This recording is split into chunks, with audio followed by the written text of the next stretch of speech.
in a field that's really similar to this one.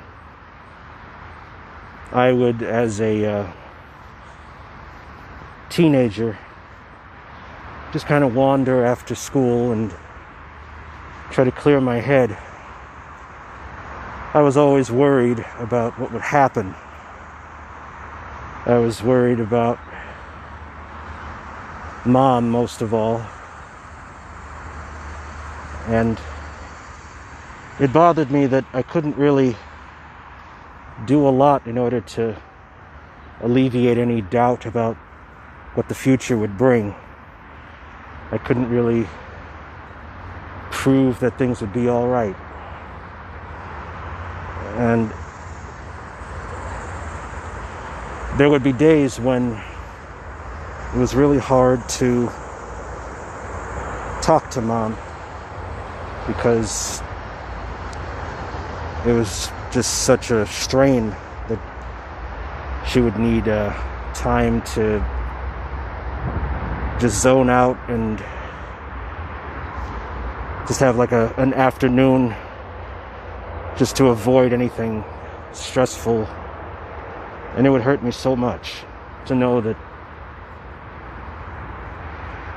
I didn't have the confidence.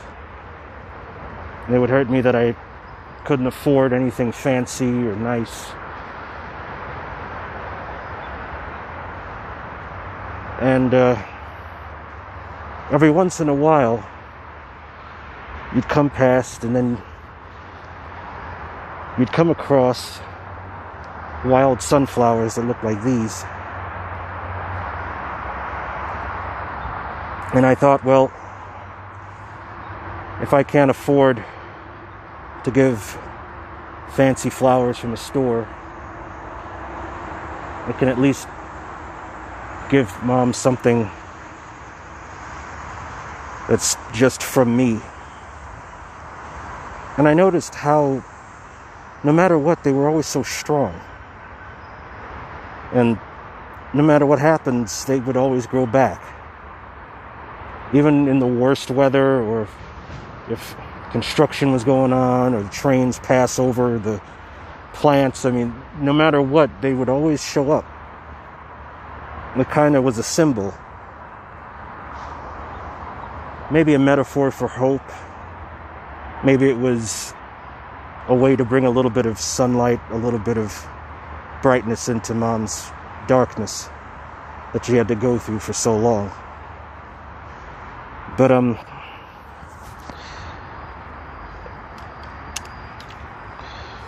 that's kind of what I did.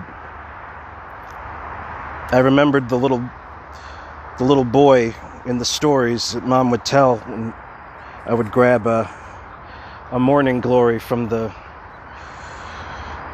chains around the apartment, chains like this. But it's strange, I don't see the morning glories anymore.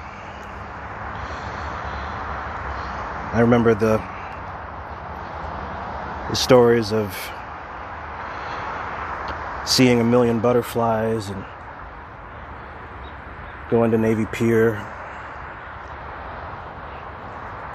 Stories where that Olive was still hopeful, that Olive was still catching butterflies and still believing in things. I thought,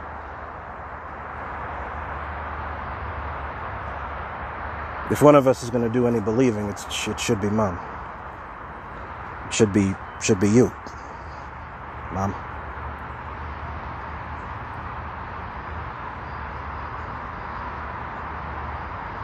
So when you woke up, I would slip in a sunflower that I found outside, plucked it from an area kind of like this. Bring it back, put in a little vase or something. It would just be something to look forward to, something bright, something that I knew that I could give if I couldn't give anything else. I knew I could give at least hope. if not a symbol of it.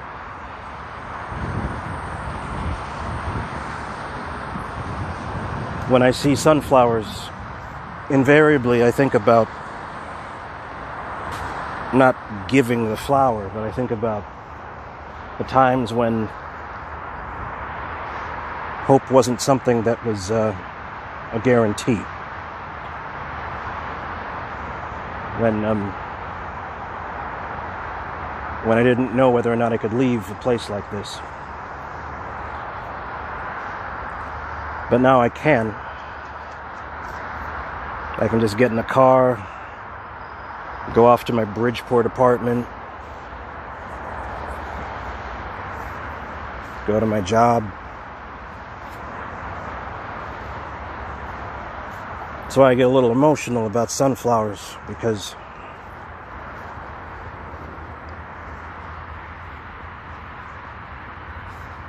they're pretty much the one flower that I know of that grows like this, but also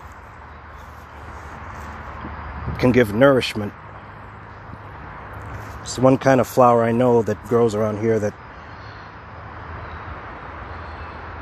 allows for the insects to live, and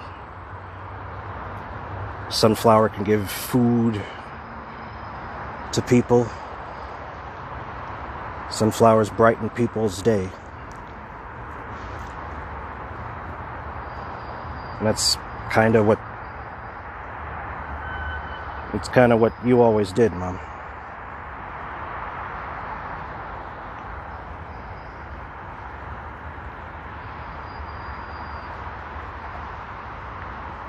So, yeah. That's the story of the sunflower.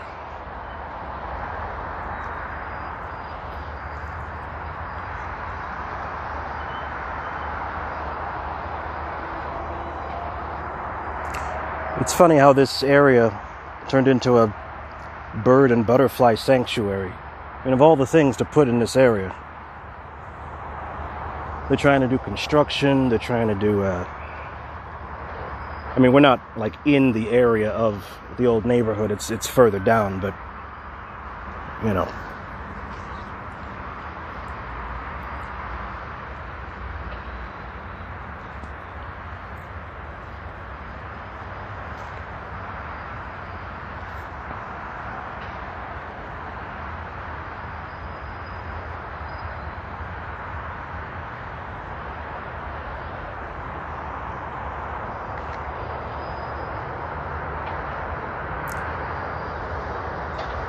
I hope that was kind of what you were looking for, Mom.